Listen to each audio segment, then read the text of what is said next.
Ramona's touch. It was only a few weeks after my surgery, and I went to Dr. Belt's office for a checkup. It was just after my first chemotherapy treatment. My scar was still very tender. My arm was numb underneath.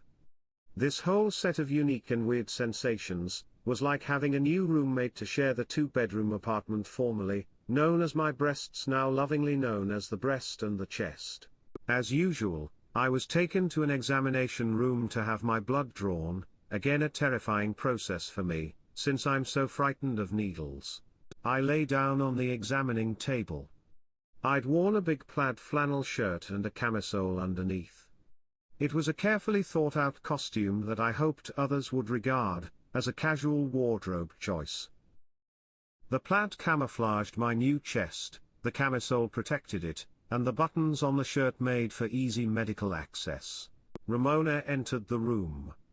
Her warm sparkling smile was familiar, and stood out in contrast to my fears. I'd first seen her in the office a few weeks earlier. She wasn't my nurse on that day, but I remember her because she was laughing. She laughed in deep, round and rich tones. I remember wondering what could be so funny behind that medical door.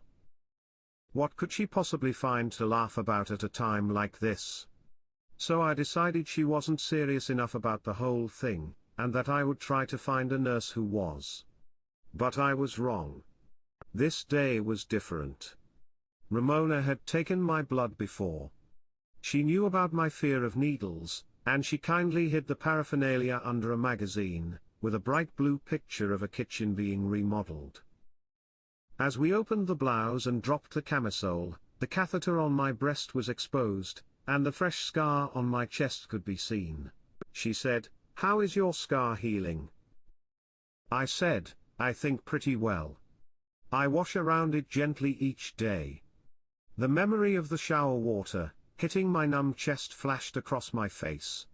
She gently reached over and ran her hand across the scar, examining the smoothness of the healing skin, and looking for any irregularities. I began to cry gently and quietly. She brought her warm eyes to mine and said, "You haven't touched it yet, have you?" And I said, "No." So this wonderful, warm woman laid the palm of her golden brown hand on my pale chest, and she gently held it there. For a long time. I continued to cry quietly. In soft tones she said, "This is part of your body. This is you. It's okay to touch it." But I couldn't. So she touched it for me. The scar. The healing wound. And beneath it, she touched my heart. Then Ramona said, "I'll hold your hand while you touch it." So she placed her hand next to mine, and we both were quiet. That was the gift that Ramona gave me. That night as I lay down to sleep, I gently placed my hand on my chest and I left it there until I dozed off.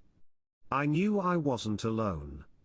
We were all in bed together, metaphorically speaking, my breast, my chest, Ramona's gift and me.